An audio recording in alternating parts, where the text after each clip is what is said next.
Number অভিযোগ ছিল আমিরুল মুমিনিন গনিমতের মাল বন্টন করেননি। আয়েশা রাদিয়াল্লাহু তাআলা আনহা গনিমতের মাল বন্টন করেননি।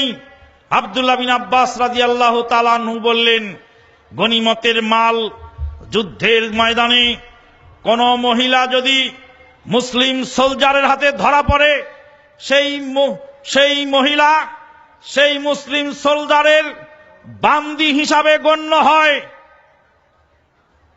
জঙ্গে জামালে উটের যুদ্ধে আলী রাদিয়াল্লাহু তাআলা আনহুর হাতে, সৈন্যদের হাতে মা আয়েশা সিদ্দিকা রাদিয়াল্লাহু তাআলা আনহা ধরা পড়লেন, বন্দী হলেন। এবার বলো দেখি, মা আয়েশা সিদ্দিকা রাদিয়াল্লাহু তাআলা আনহাকে বন্দিনী হিসাবে কে গ্রহণ করতে চাও? খারিজের অনেকগুলি লোক ফিরে আসলেন, বাকি লোক ওখানে রয়ে গেলেন। বন্ধুগণ, চরমপন্থী এই দলের লোকেরা রাজনৈতিক কোন বিষয়কে, রাজনৈতিক কোন গোলযোগকে ধর্মযুদ্ধের সাথে তুলনা করে ধর্মযুদ্ধের নিহত ব্যক্তিদেরকে যেভাবে শহীদ বলা হয়, তাদের নিহত ব্যক্তিদেরকে শহীদ রূপে আখ্যা দিয়ে থাকেন।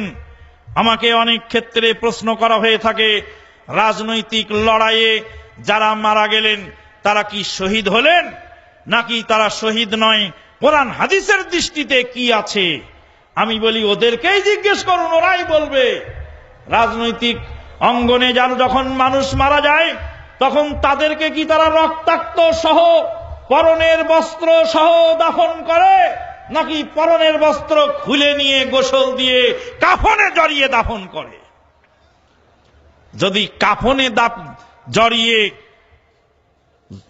রক্তাক্ত বস্ত্র খুলে নিয়ে গোসল করিয়ে রক্ত ধুয়ে কাফনে জড়িয়ে দাফন করে, তবে তাদের শহীদকে তারা মুখে বললেও তারা বাস্তবে শহীদ বলে মানে না। যদি শহীদ বলে মানত তাহলে রক্ত সহ দাফন করত। রক্ত সহ দাফন না করাই প্রমাণ করলো নামের আগে পিছে যতই শহীদ দেওয়া হোক না কেন, এরা যে রাজনৈতিক ময়দানে গিয়ে একজন মুসলিম আর একজন মুসলিমকে হত্যা করবে আর একে অপরকে হত্যা করে জাহান্নামে পাঠাবে আর শহীদ হবে, এটা রাজনৈতিক ভুল বুঝাবুঝি ছাড়া কিছুই নয়। আল্লাহর নবী বলেন, শুনুন, ইজাল তাকাল মুসলিমানি বিসাইফিহিমা ফাল কাতিলু ওয়াল মাকতুলু কিলাহুমা ফিন্নার। আল্লাহর নবী বলেন, একদল মুসলিম আর একদল মুসলিমকে হত্যা করার জন্য যখন অস্ত্র হাতে করে ময়দানে ঝাঁপিয়ে পড়ে আর একদল মুসলিম ভাইয়ের উপরে, হত্যাকারীও জাহান্নামী, নিহত ব্যক্তিও জাহান্নামী। হাদিস অত্যন্ত কঠিন।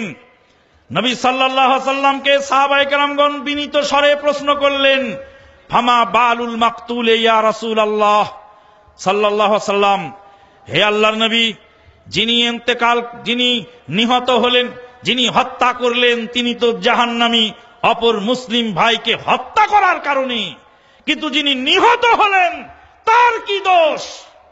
ফামা বালুল মাকতুল। আল্লাহর নবী বললেন, লিআন্নাহু কানা হারিসান আলা কাতলি আখিহি, সেও নেমেছিল ময়দানে তার ভাইয়ের রক্ত চুষার জন্য, তার মুসলিম ভাইকে হত্যা করার জন্য, কিন্তু সে পারে নাই তাই নিহত হয়েছে, পারলে সেও হত্যা করত। বন্ধুগণ,